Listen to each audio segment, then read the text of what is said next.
Say hi to everybody. Go, go, go. Okay, okay. Oh, Hey, hello everyone. Do you love animals? Do you have a pet? We here in the West love our pets. So today what I thought I would do is I would introduce the costs of owning a pet here in the West. I'll give you the prices in NT, US, and Canadian dollars. So stay tuned. Oh, and one more thing, stick around till the end of the video and I'll tell you the total lifetime cost of owning a pet here in the West. All right? Okay, let's get started.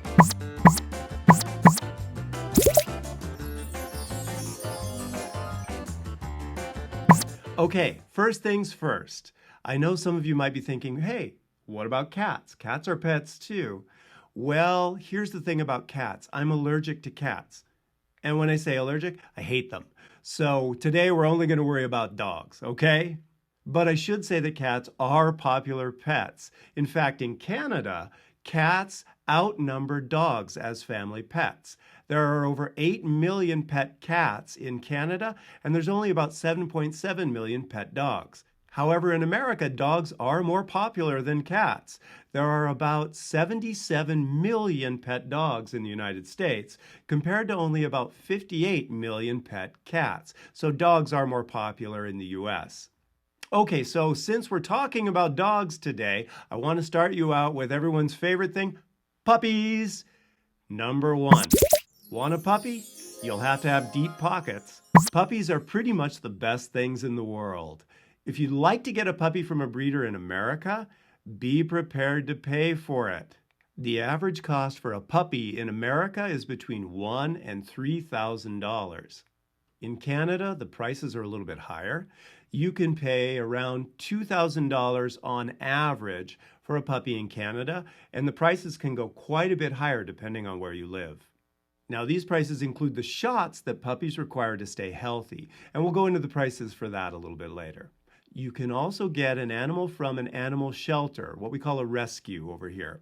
Now, those can be a little bit cheaper, of course, but they can also be more troublesome too, because oftentimes you have to fill out a lot of paperwork.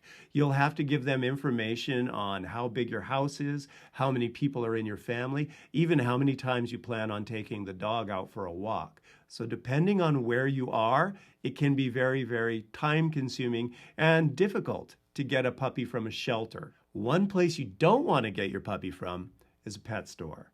Many times those places will have puppies from what we call puppy mills. Many of those places treat their animals like products, like a factory. So it's better to go ahead and get to know the breeder and visit the place if you can before you decide what kind of puppy you would like to get. Okay, let's move on. Number two, medical care is not cheap. Now, we all know that going to a doctor in America is expensive. It's also expensive to take your animals to a doctor there too. Now, Canada has a health system like Taiwan, so it's not as expensive. However, for pets, it can be even more expensive than in America. Let me give you an example. Our puppy cost us 350 Canadian dollars. We were very lucky. We went out to the farm and visited the people, and the puppy was great. So we brought her home, but she didn't have the shots. By the time we got the shots that she needed from the veterinarians here, it costs us another $700. So the puppy that we had cost us just over $1,000, which is pretty expensive for a cheap puppy. Another thing that people tend to get over here is pet insurance. Many people will try to make the costs of taking care of their pet a lot lower by buying pet insurance. Now, pet insurance can cost anywhere from $600 to $1,200 a month, depending on what kind of dog you get and what the breed is. It's not cheap. Okay, on to number three, different dogs for different people.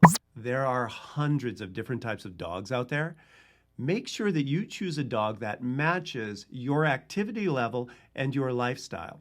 For example, people here like to spend as much time as possible outside.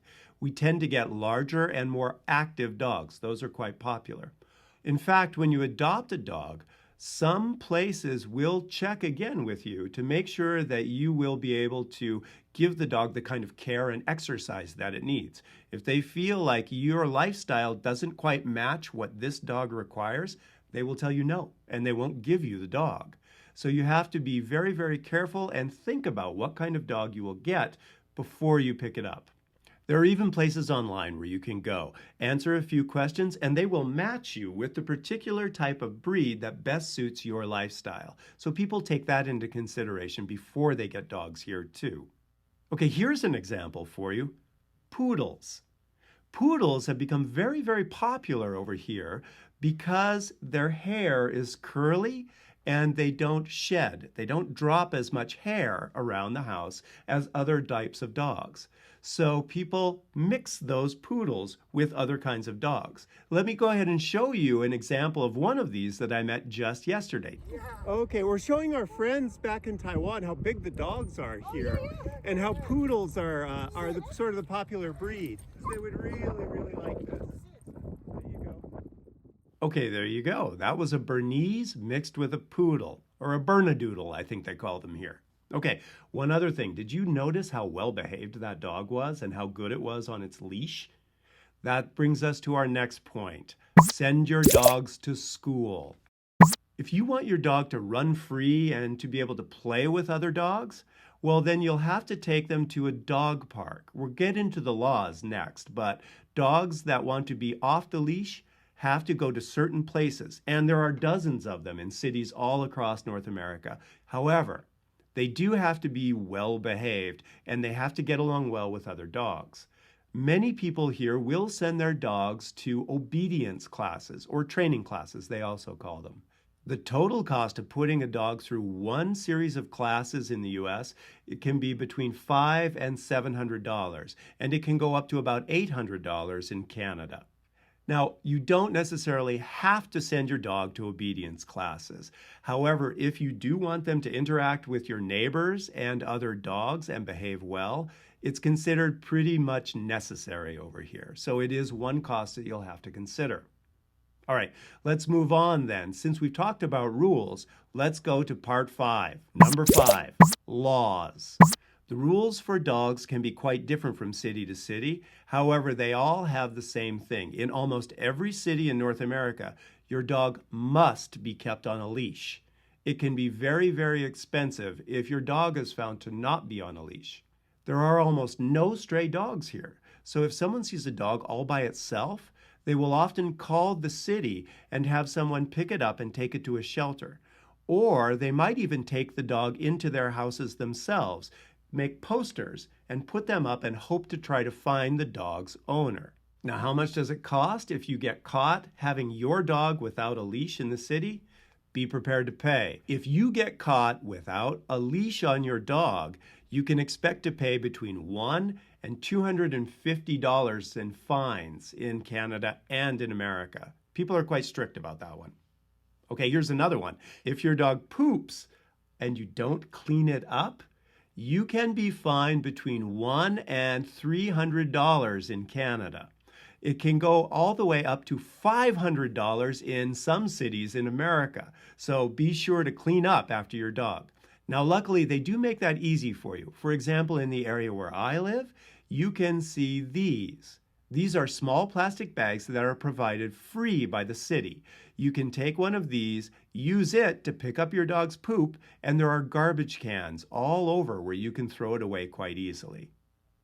Okay, those are just a few of the things that people have to consider when they buy a dog here in the West.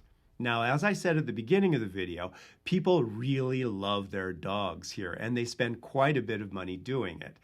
There's another part of this, though. If you see someone walking a dog, it's very, very easy to make conversation with them by asking about their animal. People here are quite proud of their pets too, and they have no problem talking with you about their dogs. It's a nice way to make friends. Okay, that's about it for today then. Oh wait, there was one more thing at the beginning of today's video. I told you the lifetime ownership costs of having a dog. Okay. In America, it will cost you around $20,000 US to have a dog for about 10 years. That's the average lifespan of the dogs here. Now, this can vary a lot from dog to dog. Some dogs live longer, some dogs live shorter, but on average, it's around $20,000. In Canada, that number is about $30,000 Canadian. Okay, so they're not cheap. Okay, so that's it from me and Zelda today. Thanks for watching, and if you have any questions or comments, be sure to put them into the video down below, and we'll see you next time. Bye-bye.